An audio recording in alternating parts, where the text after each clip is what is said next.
Todo dia pipoca uma nova denúncia de irregularidade em algum fundo de pensão. A corrupção faz parte do dia a dia do setor.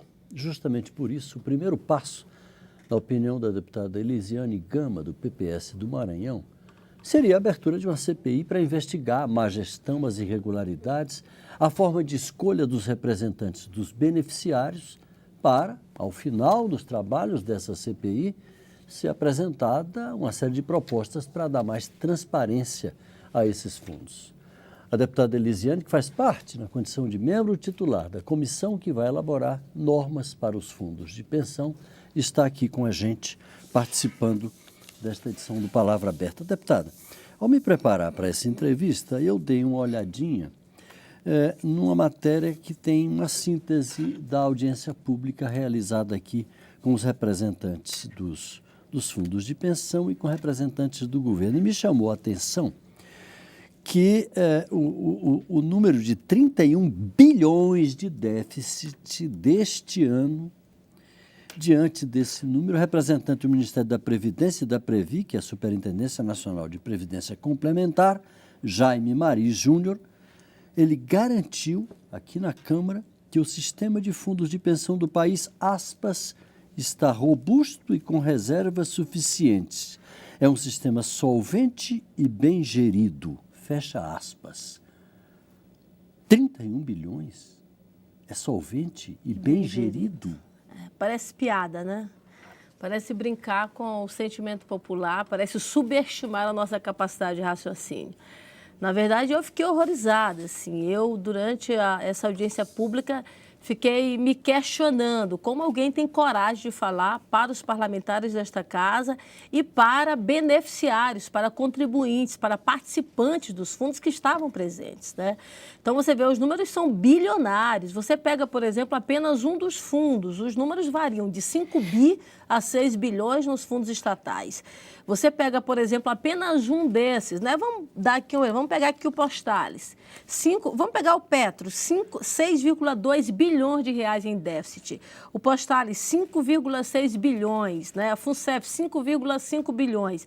Aí você pega, por exemplo, a Petrobras. A Petrobras, hoje no Brasil, nós temos uma CPI aqui nesta casa e hoje em todas as rodas do Brasil, quando você fala em corrupção, você lembra a Petrobras. A Petrobras, números do balanço da própria Petrobras, apresentam um déficit de 6 bilhões, quer dizer, tudo isso em torno da Petrobras são 6 bilhões.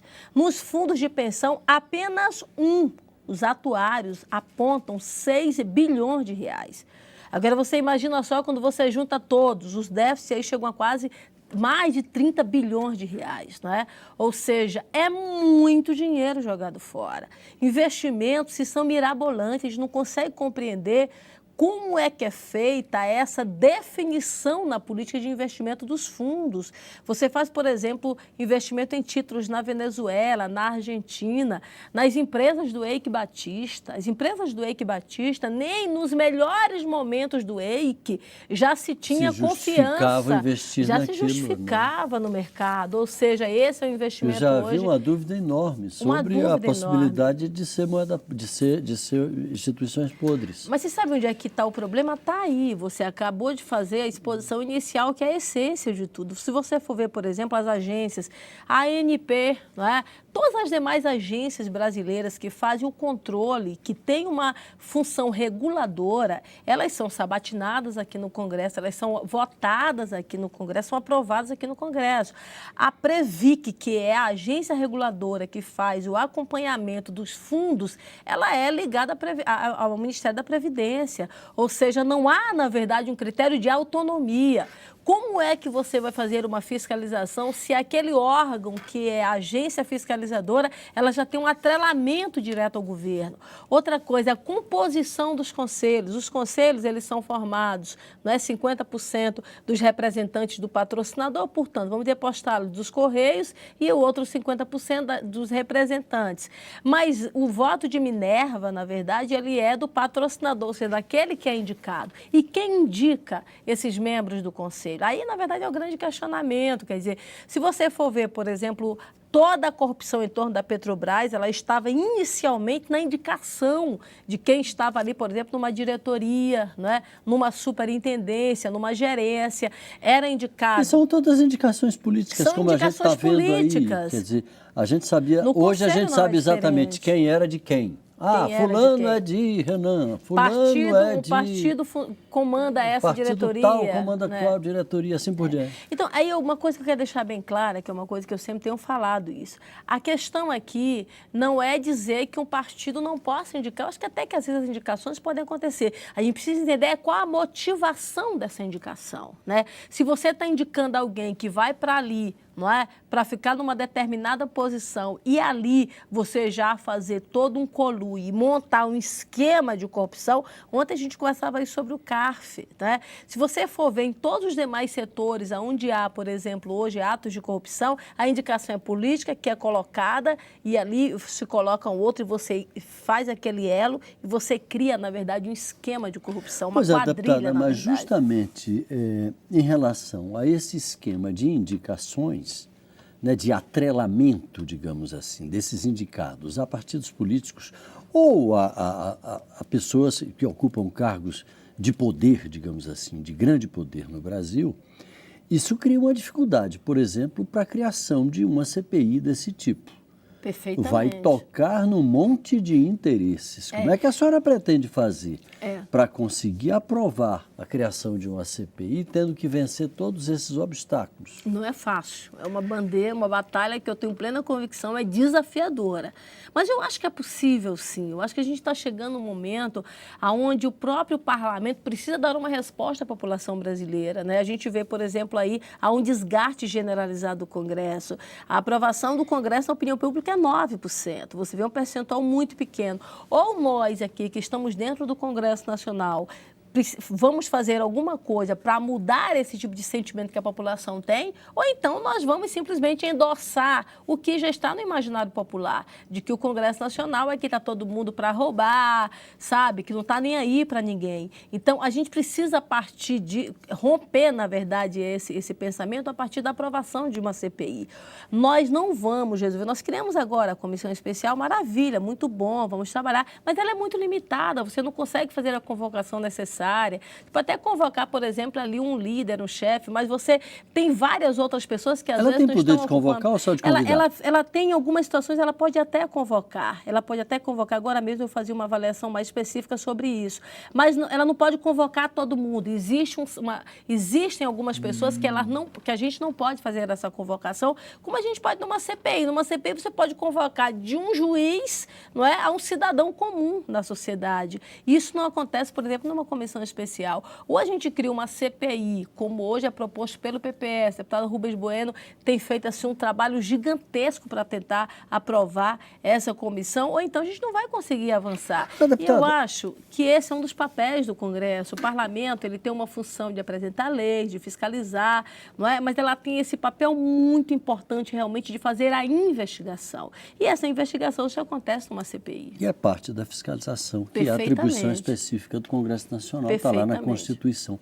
Agora, deputada, há muito tempo a gente ouve falar de problemas de corrupção, de problemas de má gestão, etc., nesses fundos de pensão.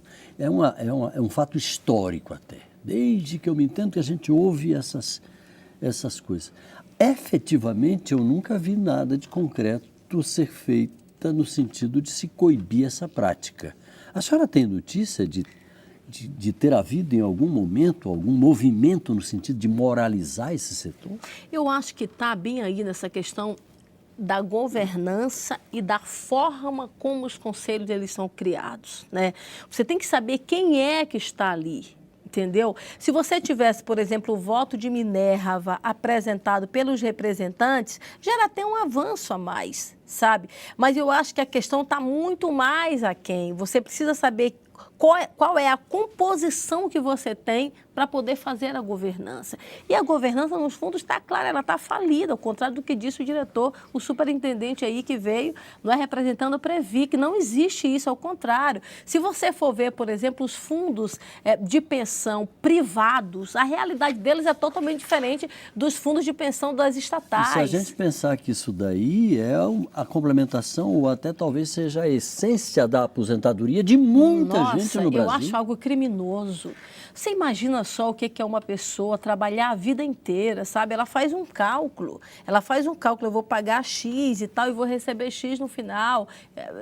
É uma forma a mais de melhorar, por exemplo, a previdência social dela e ela faz a pactuação, contribui, no final de sua vida ainda tem que contribuir mais, porque os programas de equacionamento desse déficit que são apresentados pelos fundos, todos eles, na verdade, já prevêem esse pagamento que às vezes havia uma previsão. Porque o que acontece? Quando o participante ele assina, na verdade, esse acordo lá, né, esse contrato que é formado inicialmente, ele já pode fazer algum pagamento no final, mas um pagamento mínimo. Em alguma situação, por exemplo, no Postales, que já seria pago agora no mês passado, não foi por uma decisão liminar, o percentual era de 10 chegando a 20%. Você imagina só o que é você pagar 20% para um fundo, é um valor exorbitante. Ou seja, é brincar com o aposentado brasileiro, entendeu? Com as pessoas que já deram uma contribuição gigante.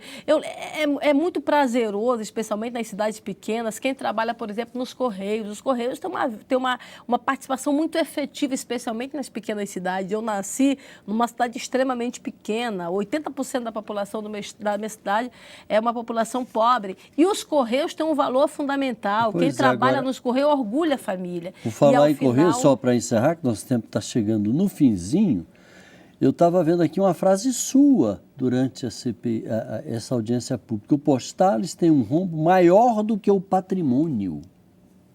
Isto é fato. A que ponto chegamos? Pois é. Veja só.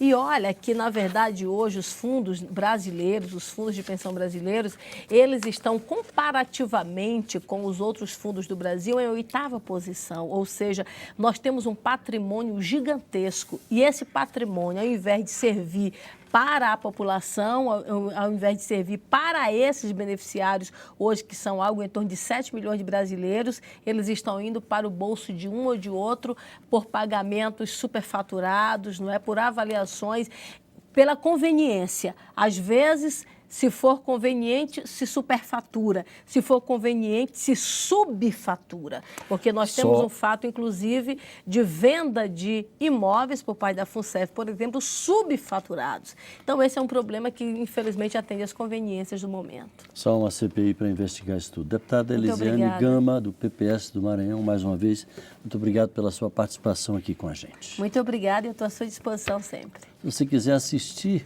novamente a esse programa ou a qualquer edição do Palavra Aberta, entre no nosso site câmara.leg.br/Palavra Aberta, tudo junto.